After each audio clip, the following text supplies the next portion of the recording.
Welcome to the Generation Podcast, an audio resource dedicated to a generation of young people who are committed to total surrender to God and total dependence on His power to reach the world with the gospel of Christ. This podcast is designed to strengthen and encourage through a series of Bible-based practical talks. Welcome to the Generation Podcast. I'm Bobby Bosler, and I'm speaking to you today from Clute, Texas, where the war team and I are embarking on our second week of Youth Gospel Crusades of 2022. We had a great week last week. We had over 50 young people come. We had over 15 trust Christ as their Savior. We're glorying in how God answered prayer, at how He convicted souls, how He used the foolishness of preaching to save those who believe. And we're looking forward to a great tour. We've got a pretty packed tour here, 12 wars between now and the beginning of May. We've got a bunch in Texas. We've got one in Arkansas. We've got one in Tennessee. We've got two in Georgia and in South Carolina. And we're just thrilled with the tour God put together. I'm thrilled with how God is working. In fact, that's somewhat of what I want to talk about here today. On the book of John, in chapter 14, we have a promise that Jesus gave to us that can be often misunderstood, or perhaps you can say it can be undersold. In John chapter 14, Jesus said unto His disciples, He said, "Verily, verily, I say unto you, he that believeth on me, the works that I do shall he do also. And greater works than these shall he do, because I go unto my Father. And whatsoever ye shall ask in my name, that will I do, that the Father may be glorified in the Son. If ye shall ask anything in my name, I will do it." I remember as a young person seeing that verse, if you ask anything, I'll do it. And I remember as a child, I asked for an elephant. I don't know if you've been there before, where maybe you kind of get a hold of the fact that you can ask God for anything, and maybe it gets you really excited, and you ask for some silly things as a child, and maybe your parents sat you down afterwards and maybe talked to you about how, we don't ask for an elephant or a horse or stuff like that in our prayers. But honestly, I think that those conversations that parents can have with their children, if they're not handled right, they can actually undercut the amazing potential of this promise that Jesus gives to us.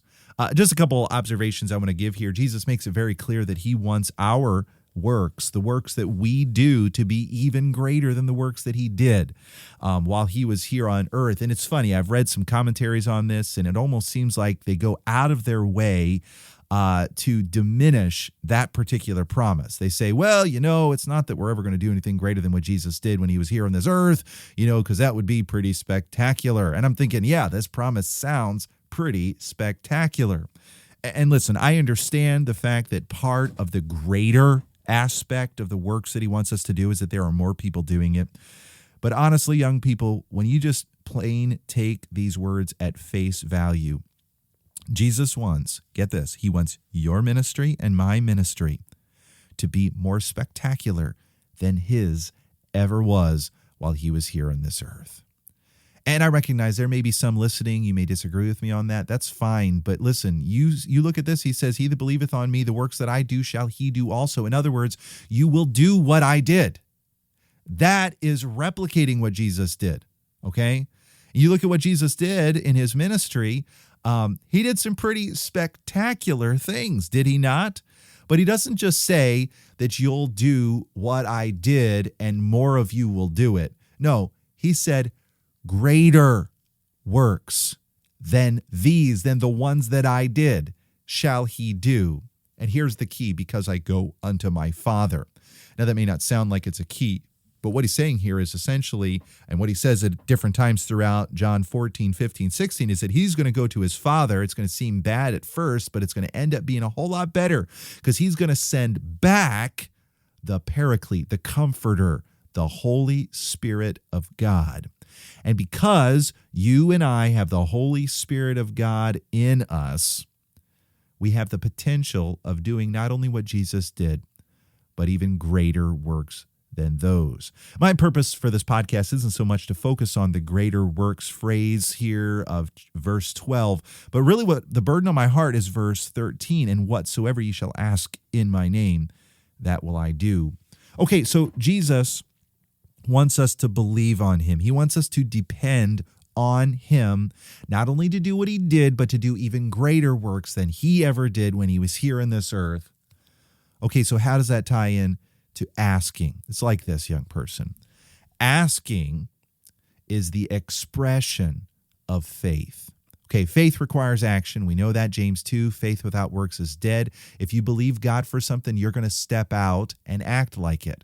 But listen, you can step out and act like it and not ask. And unfortunately, in James chapter 4, we find we have not because we ask not. And here what this verse is doing is it is authorizing us to ask for greater works in our life and ministry. It is authorizing us, in fact, to ask for whatever we think we need to fulfill Christ's mission. Okay. Again, I go back to that silly little, anecdote from earlier that, some of us when we were little, we asked for silly things. We asked for a horse, we asked for a pony, we asked for an elephant, a hippopotamus maybe for Christmas. But this here isn't talking about asking for things that we want. What it's talking about is he gives that little clarification, whatever ye shall ask in my name. Well, what does he mean by in my name? As I've done a little bit of studying, looking at some things here, some folks have said in my name has to do with asking what you think Jesus himself would have asked for. Okay, that's a helpful definition. In other words, if you ask for anything that you full well believe that Jesus would want you to have, God says he'll do it. Wow. Let me take this a step further. Okay.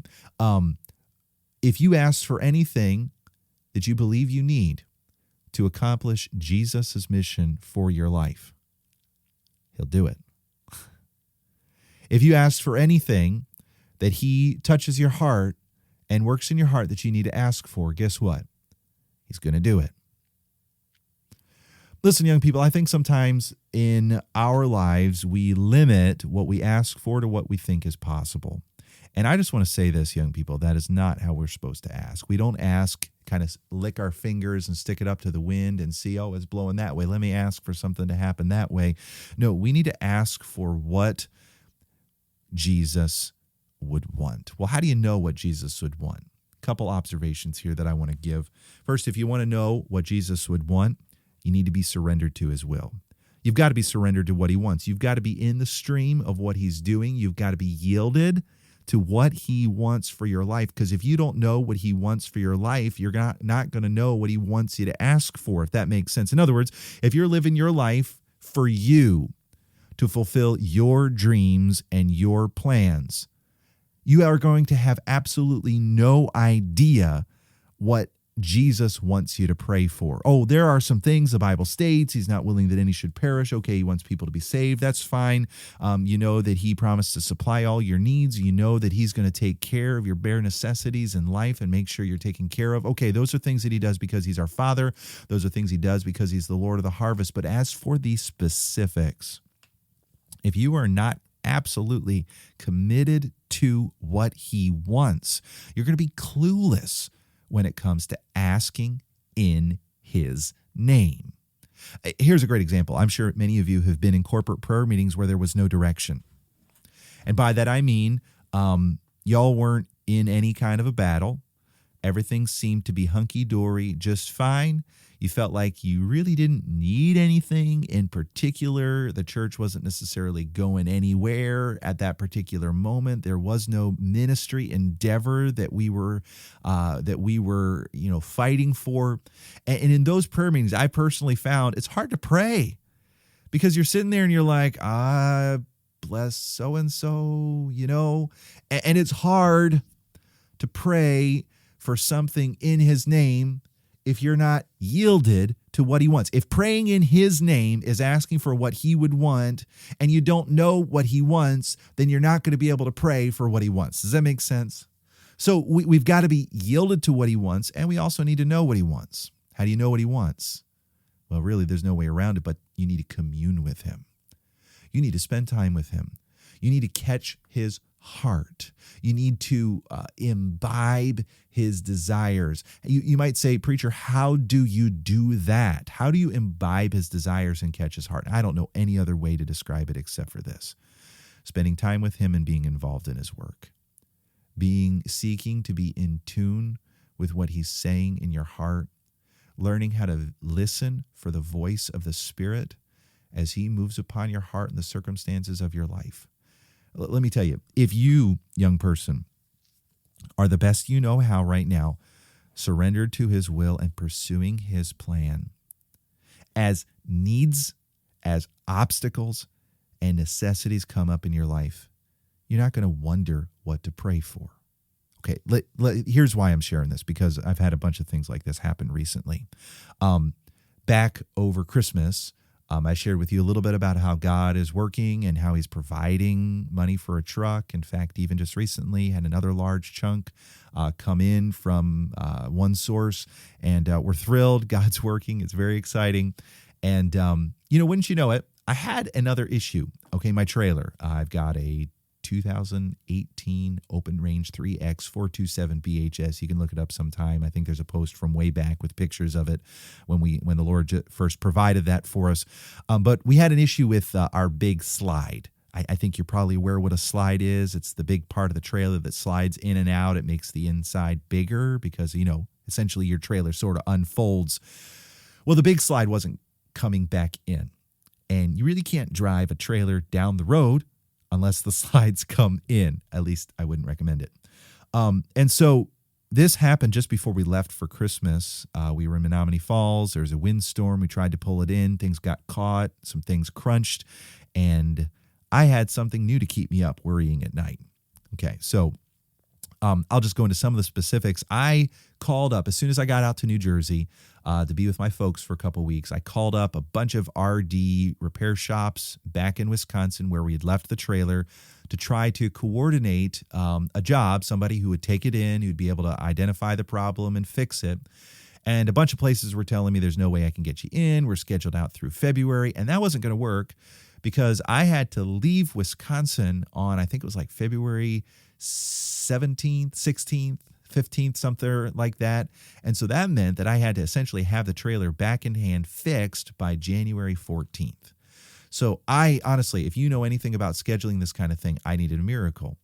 I called up one guy and he said, you know what? All I do are repairs and I think I could get you in. I think I know what the problem is. But sir, here's the problem.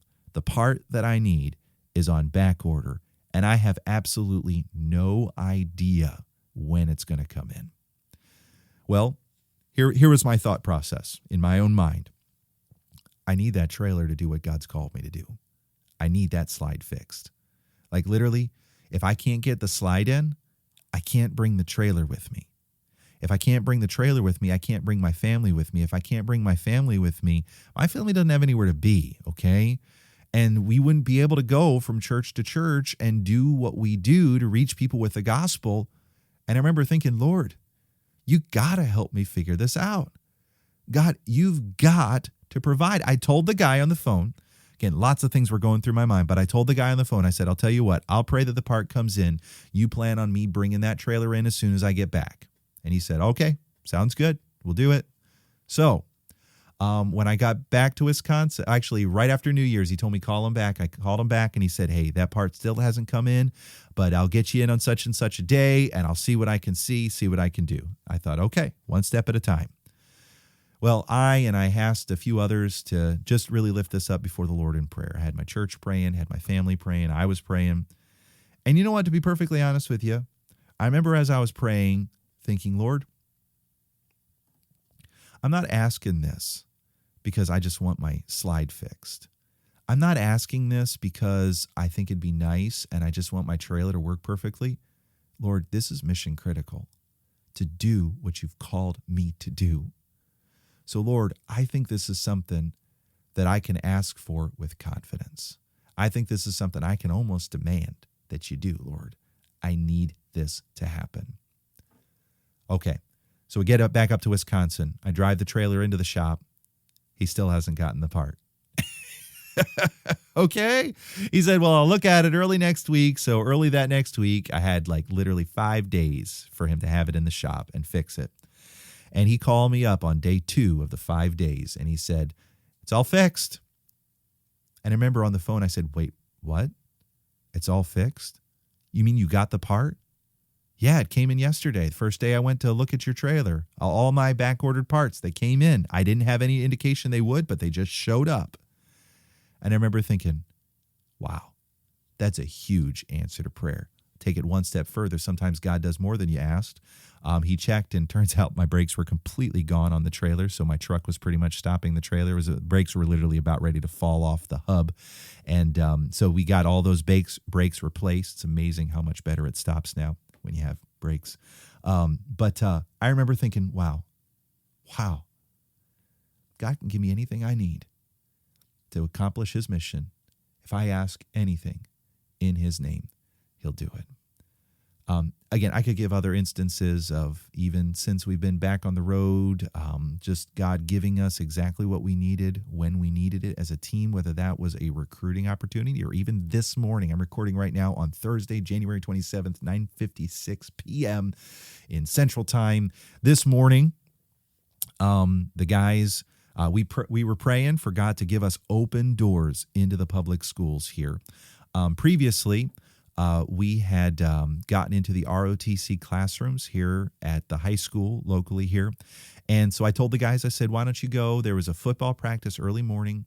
And then after you're done talking to the coach and seeing what you can get there, then go into the public school and ask for the ROTC commander. So the guys talked to the coach. And that was great. He actually told them, come back tomorrow at 6:50 in the morning, 7:20 in the morning, and we'll give you the whole football team. You can recruit the whole football team. So that was an awesome answer to prayer. But then get this. The guys, they talked to the ROTC commanders, and really quick, they immediately ushered him right to the guy. They got to the classroom, and the ROTC commander was like, oh, you guys, okay. Kind of like it wasn't what he was expecting. Apparently, he was waiting for some actual military Navy recruiters to come in, and he was going to give them all of his class periods all day long. But my guys showed up.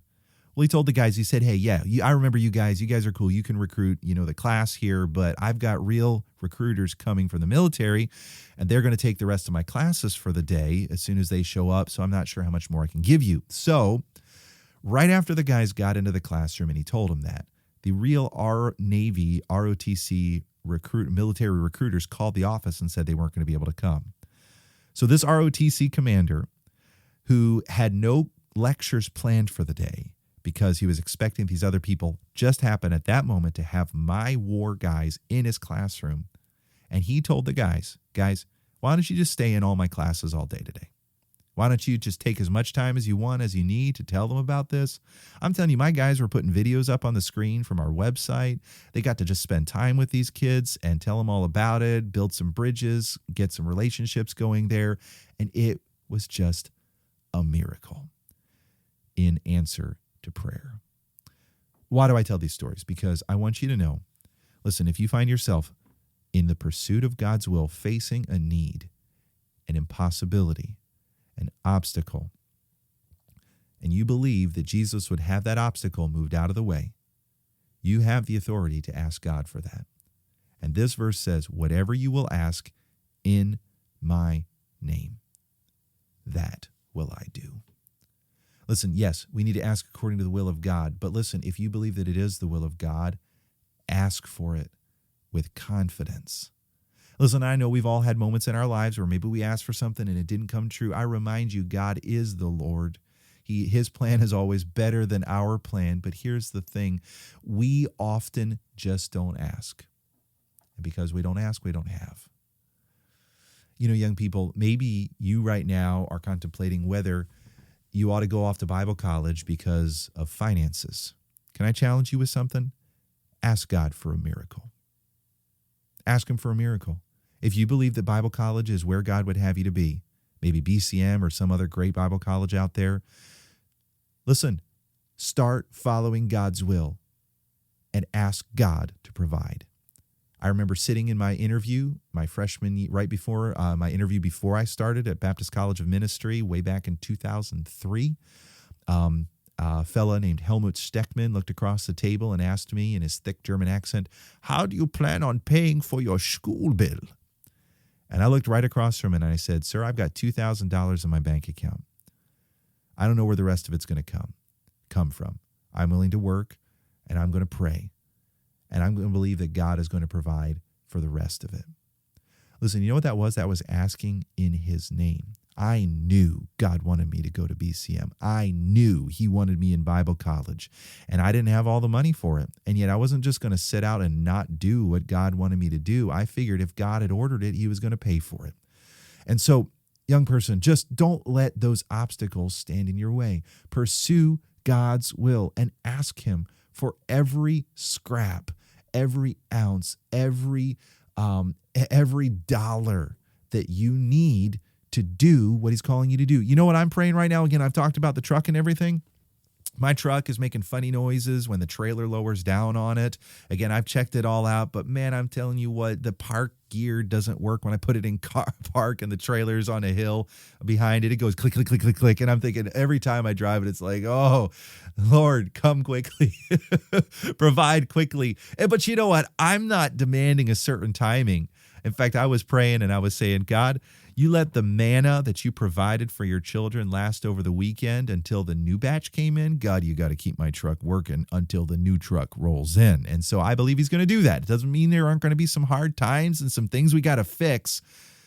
But I know that if I'm working for God, if I'm asking for whatever I think I need to accomplish God's mission, I have a promise in God's word.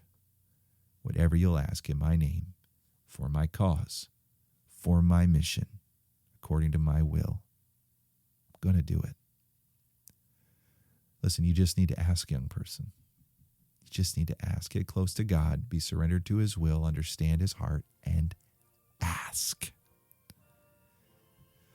Listen, young person, I hope this has been an encouragement to you. I don't know what you're going through. I don't know what needs you have in your life, but I do know this. If it's God's will for you to be where you are, doing what you're doing, God's going to take care of you. But you got to ask. Stay surrendered to him. Young person, be dependent on his power, and I will tell you what, he'll use you, me, and everyone who will to turn the world upside down for Jesus Christ. Thanks so much for listening. Thanks for joining us for this episode of the Generation Podcast. If this challenge stirred your heart, then you might want to join us this coming October for our annual The Generation Youth Summit. You can compete in exciting 4-way competitions and hear how your life can turn the world upside down. For more information, please visit thegeneration.org/summit. That's THEEgeneration.org/summit.